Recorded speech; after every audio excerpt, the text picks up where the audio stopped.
नमस्ते दोस्तों। आज हम एक ऐसी खबर लेकर आए हैं जिसका इंतजार लाखों एनपीएस पेंशन भोगी वर्षों से कर रहे थे। 16 अप्रैल 2026 को सीपीएओ यानी सेंट्रल पेंशन अकाउंटिंग ऑफिस ने एक ऐतिहासिक ऑफिस मेमोरेंडम जारी किया है।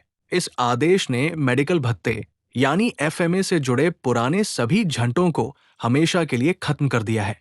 अगर आप एनपीएस के तहत रिटायर हुए हैं या रिटायर होने वाले हैं, तो ये वीडियो आपके भविष्य के लिए बहुत महत्वपूर्ण है।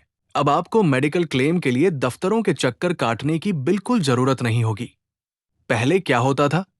एनपीएस पेंशन भोगियों को अपना फिक्स मेडिकल अलाउंस यानी एफएमए पाने के लिए बहुत संघर्ष करना पड़ता था। उन्हें बार बार मेडिकल बिल जमा करने पड़ते थे और कई बार फाइलें महीनों तक अटकी रहती थी। बुढ़ापे में बैंक और सरकारी दफ्तरों के चक्कर लगाना किसी सजा से कम नहीं था। लेकिन सरकार ने अब पेंशन भोगियों के दर्द को समझा है और पूरी प्रक्रिया को डिजिटल और आसान बना दिया है। सीपीएओ के इस नए आदेश के बाद अब मिनिमम गवर्नमेंट और मैक्सिमम गवर्नेंस का सपना सच हो रहा है। अब बात करते हैं कि 16 अप्रैल 2026 के इस नए आदेश में असल में क्या लिखा है।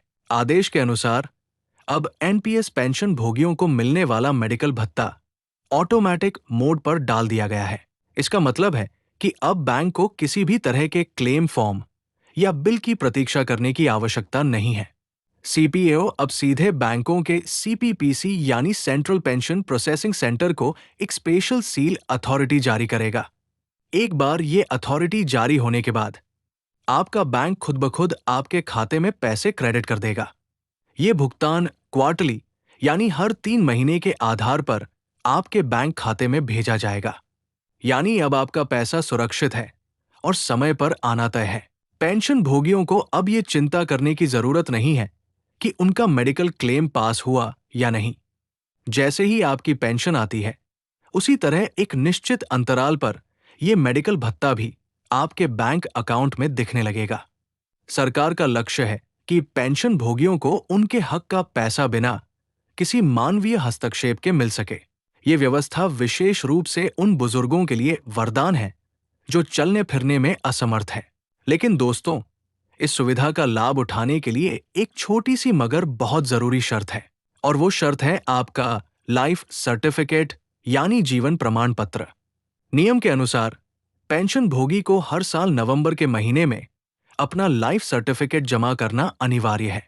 अगर आप नवंबर में अपना जीवन प्रमाण पत्र सही समय पर जमा कर देते हैं, तो आपकी मेडिकल राशि बिना रुके आती रहेगी। मिसाल के तौर पर, अगर आपने नवंबर में सर्टिफिकेट दिया है, तो सितंबर से नवंबर तक का मेडिकल भत्ता दिसंबर के पहले हफ्ते में मिल जाएगा। इसलिए याद रखें, लाइफ सर्टिफिकेट जमा करने में देरी का मतलब है आपके मेडिकल भत्ते में देरी। इसे आप डिजिटल तरीके से जीवन प्रमाण ऐप के जरिए घर बैठे भी जमा कर सकते हैं। बैंक अब आपके लाइफ सर्टिफिकेट के डेटा को ही आधार मानकर आपकी पात्रता तय करेंगे। यहाँ एक और महत्वपूर्ण बात समझना जरूरी है, जो कई पेंशन भोगी अक्सर पूछते हैं, क्या सबको ये भत्ता मिलेगा? जवाब है, ये आपकी पसंद पर निर्भर करता है। अगर आप सीजीएचएस की ओपीडी सुविधा का लाभ ले रहे हैं, तो आपको ये कैश मेडिकल भत्ता नहीं मिलेगा। लेकिन अगर आप सीजीएचएस क्षेत्र से बाहर रहते हैं या आपने ओपीडी सुविधा नहीं ली है, तो आप एफएमए के हकदार हैं। आप अपनी सुविधा के अनुसार कभी भी विकल्प बदल सकते हैं। लेकिन नए आदेश के बाद एफएमए पाना अब बहुत ज्यादा सरल हो गया है। सीपीओ के इस आदेश में साफ कहा गया है कि बैंकों को पेंशन भोगियों को परेशान नहीं करना चाहिए। अगर आपकी पात्रता सही है, तो बैंक को बिना किसी देरी के आपके एरियर और मासिक भत्ते का भुगतान करना होगा। ये कदम डिजिटल इंडिया और पेंशन भोगी कल्याण की दिशा में एक बहुत बड़ा मील का पत्थर है। तो दोस्तों, ये था केंद्र सरकार का वो बड़ा फैसला जिसने पेंशन भोगियों की राह आसान कर दी है। सीपीओ का ये 16 अप्रैल 2026 का आदेश वाकई में एक बड़ी राहत लेकर आया है। अगर आपको ये जानकारी उपयोगी लगी हो, तो इस वीडियो को लाइक जरूर करें। इसे अपने सभी पेंशन भोगी व्हाट्सएप ग्रुप्स और दोस्तों के साथ शेयर करें, ताकि कोई भी इस लाभ से वंचित न रहे। सरकारी नियमों और पेंशन की ताजा खबरों के लिए हमारे चैनल को सब्सक्राइब करना न भूलें। अगर आपके मन में इस आदेश को लेकर कोई भी सवाल है तो नीचे कमेंट बॉक्स में जरूर पूछें।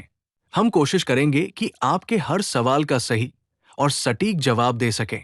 अपना ख्याल रखें और सुरक्षित रहें। देखने के लिए धन्यवाद। जय हिंद।